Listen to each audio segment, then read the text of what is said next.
नमस्कार, news India देख रहे हैं आप और आपके साथ मैं हूं सुरभि तिवारी। बुलेटिन की शुरुआत इस वक्त की बड़ी खबर के साथ करते हैं। दरअसल विजय शाह को सुप्रीम कोर्ट की फटकार मिल चुकी है। कर्नल सोफिया कुरैशी पर बयान पर यह फटकार दी गई है। मंत्री होकर कैसी भाषा का इस्तेमाल करते हो, ये सुप्रीम कोर्ट की ओर से कहा गया। याचिका पर कल होगी सुप्रीम कोर्ट में सुनवाई। तो मोहन सरकार के मंत्री विजय शाह ने एक कार्यक्रम में कर्नल सोफिया कुरैशी को लेकर के आपत्तिजनक बयान दे दिया था, जिसके बाद से ही लोग उनकी मंत्री पद से बर्खास्तगी की मांग कर रहे हैं। जबलपुर हाईकोर्ट ने मामले में संज्ञान लेते हुए एफआईआर दर्ज कर लिया और साथ ही जैसे ही एफआईआर दर्ज करने के आदेश जारी किए गए, उसके बाद से सुप्रीम कोर्ट की ओर से भी इस मामले को लेकर के कहा गया कि आखिर किस तरीके की ये भाषा का इस्तेमाल हो रहा है। आप सोचिए, मामला पहले हाई कोर्ट में पहुंचा, हाई कोर्ट की ओर से स्वतः संज्ञान लिया गया, उसके बाद से सुप्रीम कोर्ट की ओर से भी टिप्पणी आ गई, लेकिन अब तक मंत्री के बर्खास्तगी को लेकर के कुछ भी कहा नहीं जा रहा है। जिसके खिलाफ मंत्री सुप्रीम कोर्ट तो पहुंचे तो विजय शाह को सुप्रीम कोर्ट से भी फटकार लगी है। खुद ही वो सुप्रीम कोर्ट का दरवाजा खटखटाने पहुंचे इस आस में कि शायद से हाई कोर्ट से मामला रफा दफा हो जाए, सीधे सुप्रीम कोर्ट पहुंच गए। लेकिन सुप्रीम कोर्ट में भी उन्हें फटकार लगाई गई और ये कहा गया कि आप अपनी भाषा सुधारिए, पहले आपकी भाषा किस प्रकार की है। एक मंत्री होने के नाते इस प्रकार का आपत्तिजनक बयान, वो भी ऐसे दौर में जिस वक्त भारत और पाकिस्तान के बीच तनावपूर्ण माहौल रहा है और जहां हमारी बेटियों ने पूरा दमखम भरा और उसके बाद अपनी बात सबके सामने रखी, इसके बावजूद अगर इस तरीके की बयानबाजी होती है तो ये बेहद ही आपत्तिजनक है।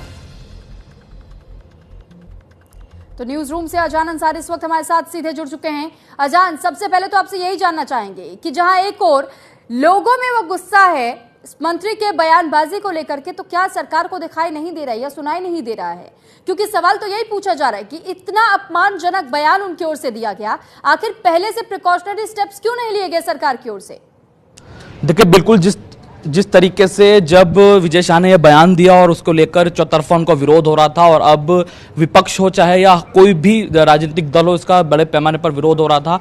तो कल मध्य प्रदेश हाई कोर्ट में भी सुनवाई हुई थी और आज सुप्रीम कोर्ट ने फटकार जो है वो विजय शाह को लगाई है और सीधे तौर पर उनको फटकार लगाई गई है और कहा गया है कि क्या मंत्री को ऐसी भाषा जेब देती है, क्योंकि वो एक संवैधानिक पद पर बैठे हुए व्यक्ति हैं, उनको ये भाषा बिल्कुल भी जेब नहीं देती। और सुप्रीम कोर्ट ने यह भी साफ कर दिया है कि आप अपनी भाषा का जो आपने इस्तेमाल किया उसमें सुधार करें। दूसरी तरफ जिस तरीके से ये जिक्र और किया सीजीआई ने कि जब देश इतने संवेदनशील मुद्दे से गुजर रहा है, ऐसे हालात जो है वो बने हुए हैं बॉर्डर पर और इस तरीके की जो बयानबाजी है वो जारी की जाती है, तो इसमें ध्यान रखने की ज़रूरत है। और इसी को लेकर जो आला कमान है भारतीय जनता पार्टी, उसने भी विजय शाह पर जो है वो आला कमान ने भी फटकार लगाई थी और उनसे कारण बताओ नोटिस भी उनको दिया गया था। तो इस पूरे मसले पर अब जो है सुप्रीम कोर्ट की एंट्री हो गई है।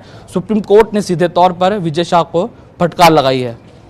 ठीक है, लेकिन इस फटकार के लिए भी, क्योंकि सुप्रीम कोर्ट की ओर से फटकार तब लगाई गई जो विजय शाह खुद ही इतने कॉन्फिडेंट नजर आए कि उन्हें हाई कोर्ट ने जब स्वतः संज्ञान लेते हुए मामला दर्ज करने को कहा, पुलिसकर्मियों को भी इस मामले में एफआईआर दर्ज करने को कहा, तो वो सीधे हाई कोर्ट ना जाकर के वो सीधे सुप्रीम कोर्ट पहुंच गए।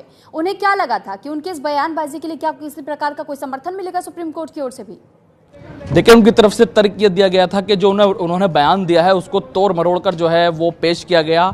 उन्होंने ये आरोप और लगाए थे कि मैंने जो कहने की कोशिश की थी उसको गलत तरीके से प्रेजेंट किया गया। इसी को लेकर वो बेहद कॉन्फिडेंट थे और उसको लेकर वो सीधे सुप्रीम कोर्ट पहुंचे, लेकिन सीधे सुप्रीम कोर्ट से भी उन्हें फटकार लगी है। वहीं दूसरी तरफ इस पूरे मुद्दे पर अब राजनीति भी हो रही है, विपक्ष इसको पूरी तरीके से उठा रहा था और सुप्रीम कोर्ट ने भी अब साफ कर दिया है। देखिए, विजय शाह जब पहले भी ये विवादित बयान दे चुके हैं और इस तरह की जो है विजय शाह की जो छवि है वो रही है और अब सुप्रीम कोर्ट ने फटकार लगाते हुए सीधा उनको नसीहत दे डाली है और कहा है कि आप अपनी जो भाषा है उसको सुधारें और मर्यादित तरीके से अपनी बात को रखें।